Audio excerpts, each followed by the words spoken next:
Give me you're tired, you're poor, you're huddled masses yearning to breathe free. Poignant lines from the great Colossus, also known as the Statue of Liberty, a poem penned by poet Emma Lazarus, welcoming immigrants to the shores of America. These days, as we know, it's a time when immigration and the laws surrounding that are one of the most contentious issues in the country. On the front lines of this contentious subject is prominent immigration attorney, former Englewood Mayor Michael Wiles. Michael was also a federal prosecutor at the U.S. Attorney's Office and, in fact, First Lady Melania Trump's immigration attorney.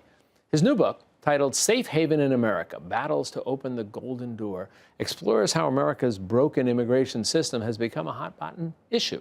Michael joins us now. Always nice to have you back here with us. Thank you, Jack, for having me. I want to talk about the book in a second. It's a very compelling read. I want to talk about why you structured it the way you do. But first, let's do a bit of a history lesson, as you do here.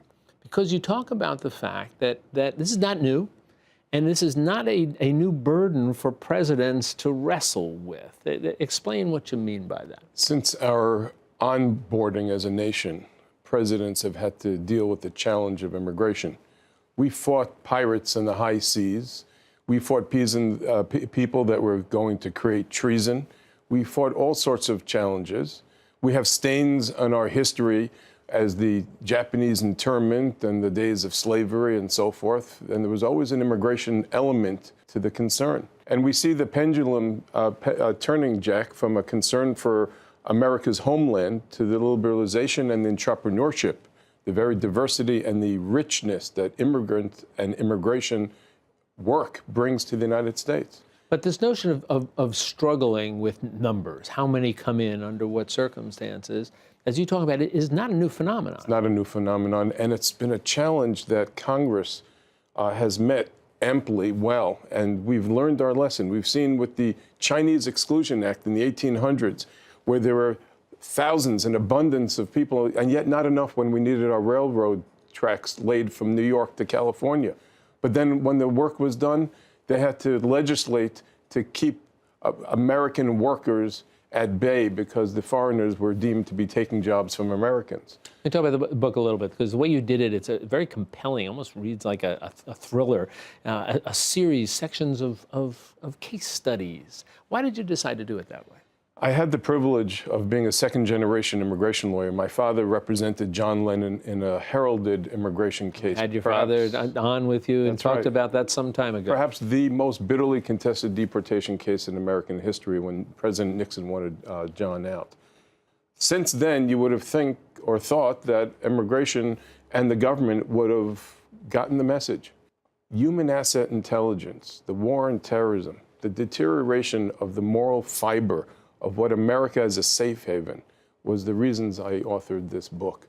There are snapshots in each one of these chapters of people who stepped up, the gentleman who subdued Richard Reed, the shoe bomber, Mohammed Gulab, who gave safe haven to Marcus Luttrell, that famed film Lone Survivor, where Mark Wahlberg played a Navy SEAL that was in harm's way, and scores of KGB agents and whistleblowers and Saudi diplomats that were trained by the FBI to spy, promised to get green cards, and then the government recanted on giving them the green card, so the FBI came to our office. Or a Saudi diplomat that actually had the presence of mind to copy 14,000 documents walking into our office, and we thought because of the intelligence treasure trove, they would turn it over to the government would give him a green card. But no, it didn't get that way, and it's gotten worse. Yeah.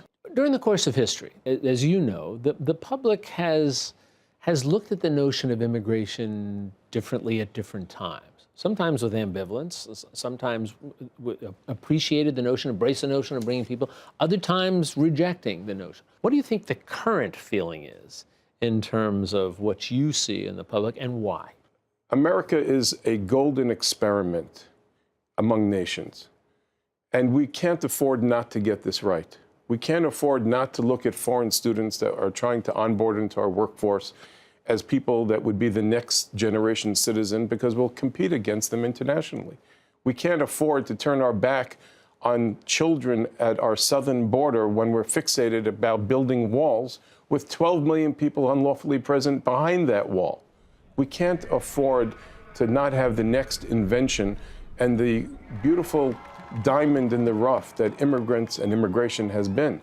There isn't a corridor of business, whether it's picking blueberries in Georgia or making beds in the hospitality corridors of our nation across the board, that immigration hasn't had an effect. And these stories are an encapsulation of not just what the law is, but what it ought to be, and the turmoil that this has placed some wonderful people in. And yet, despite that turmoil, how they've stepped up in this beautiful experiment. And the thesis ultimately is that America's golden doors need to be hinged open so we can shut them with people that ought to be out. I'm a former federal prosecutor. Or open them quickly so that the next entrepreneurship, the next invention, the next creation, or the next investment in those that are imperiled will be here, so they'll take arms in the next generation and they'll make our nation so much stronger. You know, Michael, it's, as I said to you, it's a very compelling read here. The fact that you've approached it this way by picking out stories, as I said in the very end, it makes it read like a thriller here. So it's always good to have you here with us once again. It's a safe haven in America, battles to open the golden door. It'll have people talking. Michael, always good to see you. Thank you for joining having us as well. You be well. Pleasure.